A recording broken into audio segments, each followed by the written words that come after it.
बिस्मिल्लाहिर्रहमानिर्रहीम। अस्सलाम वालेकुम फ्रेंड्स, कैसे हैं आप? उम्मीद करते हैं आप सब खैरियत से होंगे। आज मैं अपने किचन में आपको बहुत ही मज़ेदार लच्छेदार पराठा बनाने का तरीका बताऊंगी।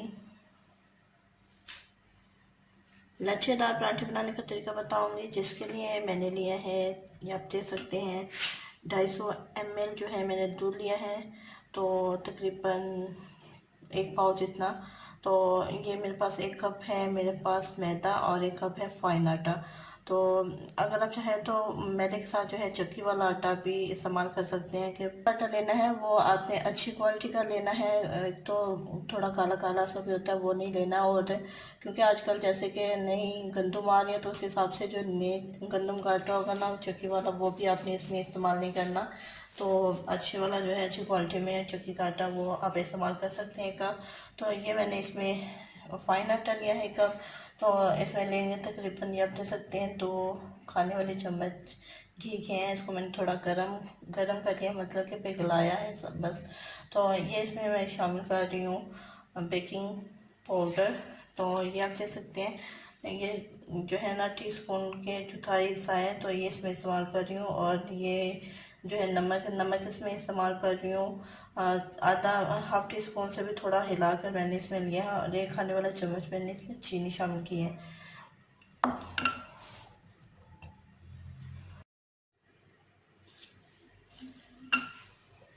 तो सबसे पहले हमने क्या करना है कि इन चीज़ों को, आटा और ये जो है फाइन आटा और मैदा, इसको हम अच्छे से मिक्स कर लेते हैं। कि मैंने पहले आटा शामिल किया है, तो ये बाकी तीनों चीज़ें जो हैं ये इसमें शामिल कर देंगे। और साथ ही इसमें मैदा ये शामिल कर देते हैं और इसको अच्छे से हम मिक्स कर लेते हैं पहले।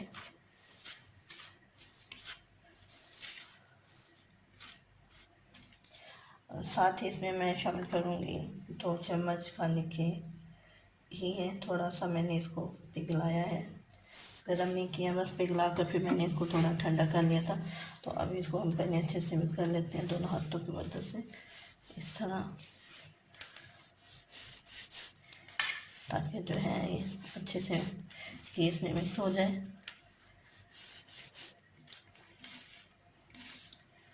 तो ये मैं मिक्स करने के बाद फिर मैं आपको चेक करवा देती हूँ। तो ये आप देख सकते हैं ये घी अच्छे से इसमें मिक्स हो चुका है। तो अभी हम इसमें थोड़ा थोड़ा करके दूध शामिल करेंगे।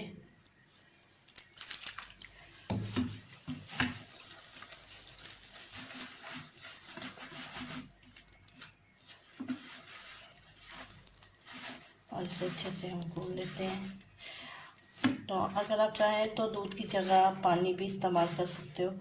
तो वैसे दूध के साथ जो है बहुत ही नरम से जो है परांठे तैयार होंगे, मज़ेदार से। तो इस तरह करके हमने थोड़ा थोड़ा जो है, क्योंकि ये चिपचिपा तो अच्छे से मिक्स कर लिया है। तो इसको क्या करना है, थोड़ा सा दूध लेकर इसको हमें भूनना है थोड़ी देर के लिए।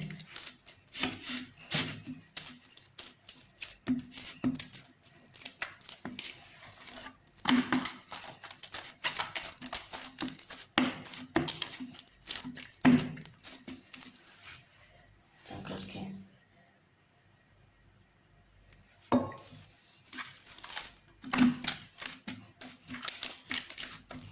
इसको ज़्यादा नहीं भूनना। अगर इसको ज़्यादा भून देंगे, क्योंकि इसमें मैदा भी है, तो इसमें जो है लचक आ जाएगी।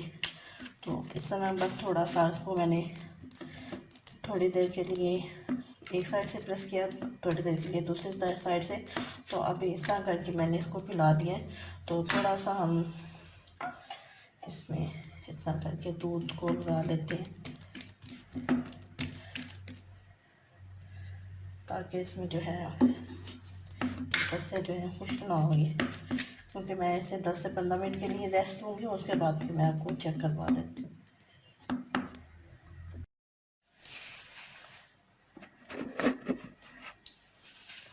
तो ये आप देख सकते हैं 10 से 15 मिनट के लिए मैंने इसको रखा था।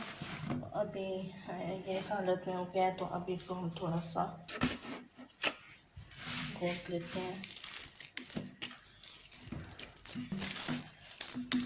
इकट्ठा कर लेते हैं और फिर हम बना लेते हैं पेड़े से। तो ये मैंने पेड़ा बना लिया है। इसको हम थोड़ा सा, क्योंकि मैंने बड़े वाला पेड़ा लिया है ज़रा, ताकि जो है ना लच्छे अच्छे बने इसमें, लंबाई में इसके जो है लच्छे, जितने ज़्यादा लच्छे होंगे उतने ही अच्छे बनेंगे। तो फिर मैं इसको बेल लेती हूँ इस तरह। थोड़ा सा इसमें खुशका लगा लेते हैं,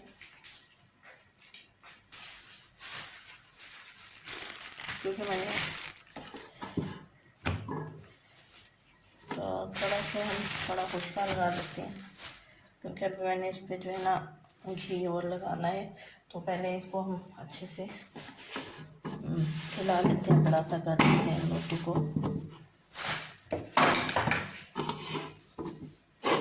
इस तरह करके इसको बेल देते हैं। तो फिर मैं आपको चेक करवा देती हूँ। ये आप देख सकते हैं मैंने इसको अच्छे से फैला लिया है। तो अभी क्या करेंगे, इसमें घी लगाएंगे, तो घी को इसके ऊपर पूरे पराठे के ऊपर जो है इतना फैलाएंगे। तो इसमें आपने ऑयल नहीं इस्तेमाल करना, ऑयल के साथ जो है ना पराठे अच्छे नहीं बनते। तो आप इसमें जो है यही इस्तेमाल करेंगे, अच्छी वाली कंपनी का। तो ये आप देख सकते हैं कि मैंने जो ज़्यादा घी लगा लिया है। अब क्या करेंगे, छुरी की मदद से इसको हम जो है छोटे बारीक बारीक से लेस बना लेते हैं।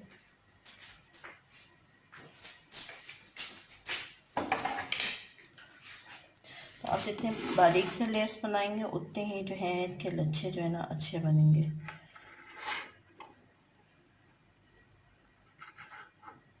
इतना करके मैं इतना कर लेती हूँ, क्योंकि जो है ना जगह इधर एक जैसी नहीं है।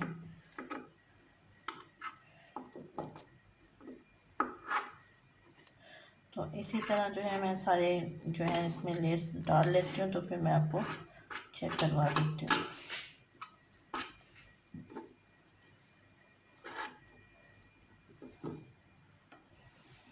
तो वही आप देख सकते हैं मैंने सारे परांठे पे जो है लेयर्स डाल दिए हैं। तो अभी इसको हल्के हाथों से हमने इस तरह करना है इकट्ठा, इसका पेड़ा बनाने के लिए। तो ये आप देख सकते हैं कितने लेयर्स हैं इसमें।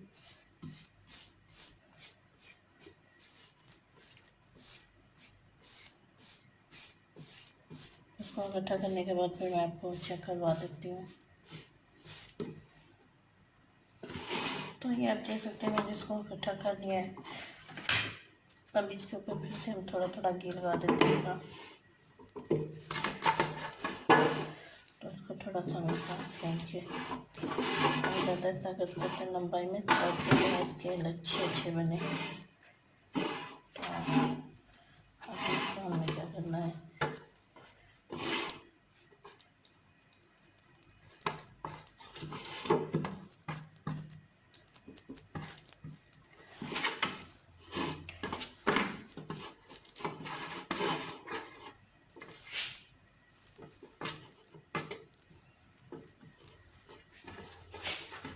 इसको थोड़ा सा हमने इसके नीचे दे देना है, ताकि जो है पेड़ा ख़राब ना हो।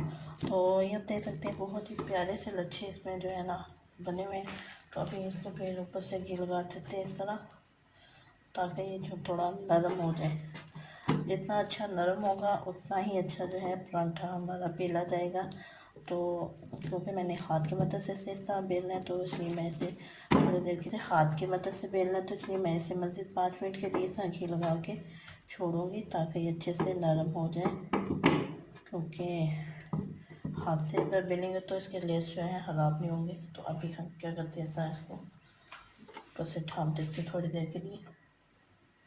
ये तकरीबन 10 मिनट हो चुके हैं। तो अभी क्या करती हूँ कि जो मेरे पास है सिल्वर पेपर, तो सिल्वर पेपर को मैं नीचे इस तरह बिछा देती हूँ और इसको सही रख के जो है तो थोड़ा सिलाई में करते हैं परांठे को। तो ये मेरे पास जो है मोम वाला कागज़ भी है, तो अगर आप चाहें तो ये इस तरह ऊपर रख के इस तरह भी कर सकते हैं। लेकिन कितना प्यारा सा जो है ना प्रेस हो रहा है इसके बाद।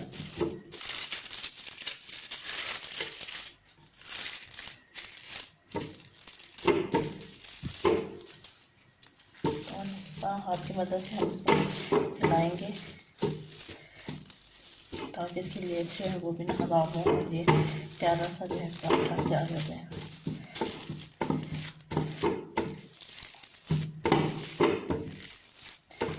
तो मैं इसे ज़रा अच्छे से फैलाने के बाद फिर मैं आपको चेक करवा देती हूँ।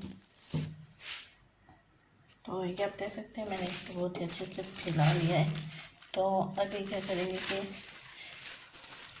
इसको क्योंकि मैंने आपको लच्छेदार पराठा जो है फ्रोज़न करने का तरीका बताना है, तो अगर आप चाहें तो घर पे अगर आपको जल्दी बनाना है तो आप इस तरीके से बनाकर तो इसे पका भी सकते हो।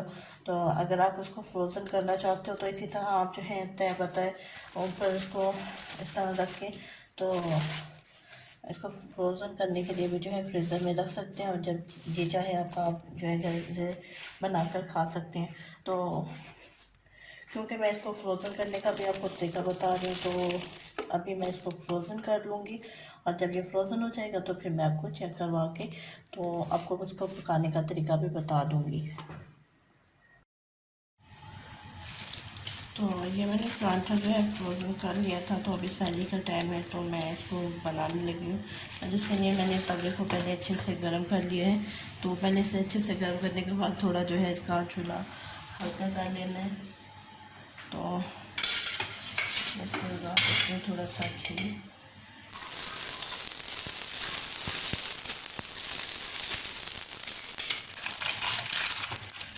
अभी इसके ऊपर हम आप दे सकते हैं ना उतार के आहिस्ता से इसके ऊपर डाल देते हैं।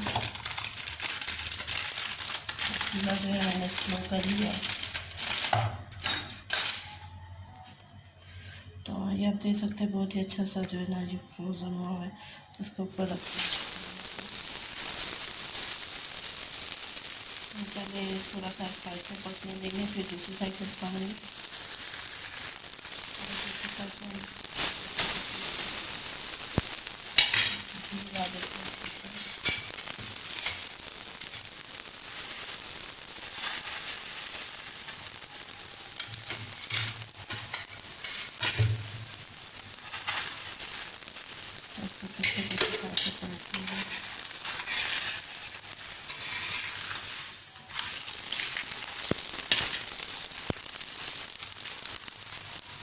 तो आँच जो है मैंने हल्की सी रखी है, ज़्यादा तेज़ नहीं करी।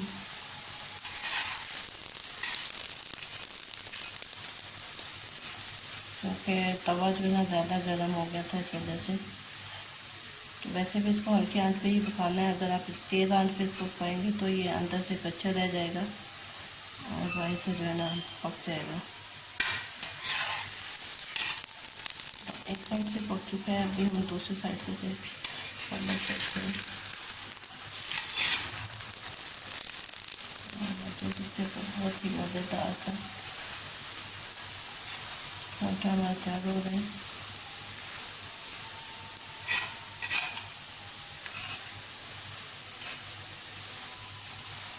इसको मैं दूसरी साइड से भी पका देती हूँ अच्छे से,